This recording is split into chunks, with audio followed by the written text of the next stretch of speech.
I'm strong, very strong, and I want to help others with my voice. Kathy Kleiner Rubin survived an attack by serial killer Ted Bundy. I made myself into the smallest little ball I could be because I thought, well, if he can't see me, he won't hit me. Now Rubin is sharing her story with us and in a new book. Thanks for joining us here on Law and Crime. I'm Angenette Levy. Kathy Kleiner Rubin is the definition of a survivor. She was diagnosed with lupus as a teen. She's a breast cancer survivor, and she survived being attacked by Ted Bundy. I spoke with Rubin at CrimeCon about her new book and the attack that made her one of the ultimate survivors. She described what happened on Sunday, January 14th, 1978, after she went to bed. What I next remembered is a noise where someone had tripped over something in my room.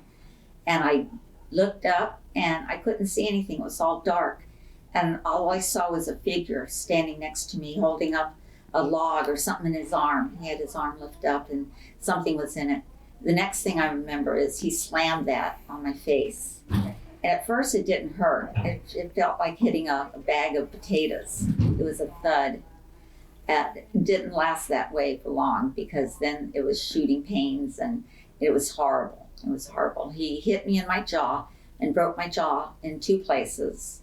Broke my chin so that it had to be wired shut so that it would heal, and also cut a gash in my face.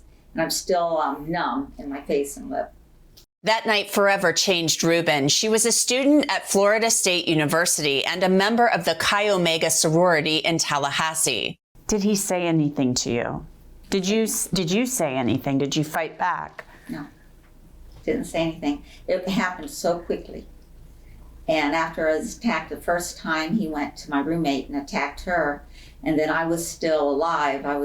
In my head, I was screaming and yelling, but all I was doing was making gurgling sounds because my tongue had almost been bit off and there was so much blood around me and in me, and my face was sticky.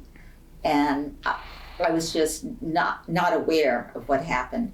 But when he came over the second time, I made myself into the smallest little ball I could be because I thought, well, if he can't see me, he won't hit me. The next thing I remember is a bright light shining in the bedroom.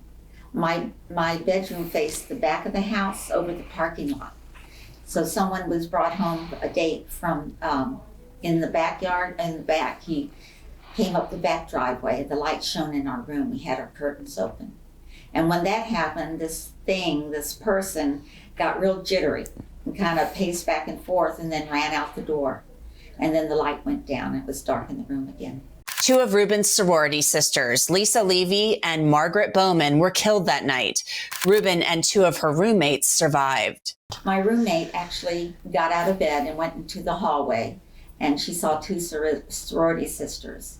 And they walked her back into our room and opened up the light.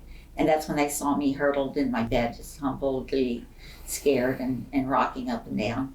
Exactly 1 month later, on February 15th, news broke that police had captured Ted Bundy. He would later admit to raping and killing 30 women. The FBI had been searching for Bundy after he escaped from police custody in Utah in 1977, which allowed him to attack more women, including Rubin. It was a couple of weeks before they caught him leaving the state of Florida. And then it was a couple of weeks after that we heard, they had a suspect. And I didn't want to get too excited because, the first suspect isn't always the first one and the right one. So I didn't want to get excited in case it was just someone they had arrested. When I did find out it was Ted Bundy, I wasn't familiar with his background and what he had done out on the West Coast. So I was kind of not knowing, and my parents shaded me and protected me a lot about what had happened. Rubin came face to face with the monster who attacked her before his trial and during. And he was very smug, and he had a blue jacket on, and just like we were wasting his time. So I was asked questions by the defense and the prosecutors, each time. So that was time for me to leave. I almost threw up when I left the room because I wasn't afraid of him. I was just afraid of the situation, and that hopefully we got it right and got the right one. Mm-hmm. And then I did have to testify at the trial, and I was in the jury box, in the in the box for the testimony.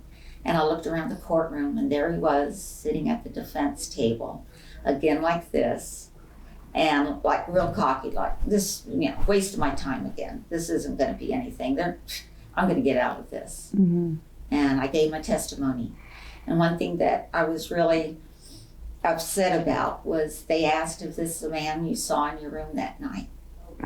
And I had to say, I don't know, because I didn't see his face. And I wanted so bad to help convict him, but my testimony couldn't do that. One of Rubin's sorority sisters identified Ted Bundy as her attacker. He was convicted and sentenced to death.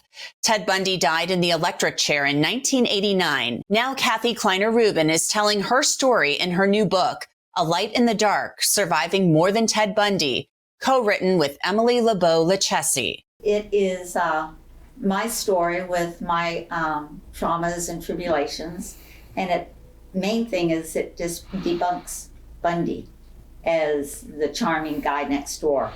And we talk about all his deviant behavior. Rubin also writes about the many women victimized by Ted Bundy, most not as fortunate to have survived. Because being a victim and having my voice and my story told, it bothered me that they never had the chance, that they were all young and taken away from us so soon. And, they wanted to do things and they wanted to be things. And I wanted to give them a voice. Bundy has sometimes been described as charming and charismatic in the media.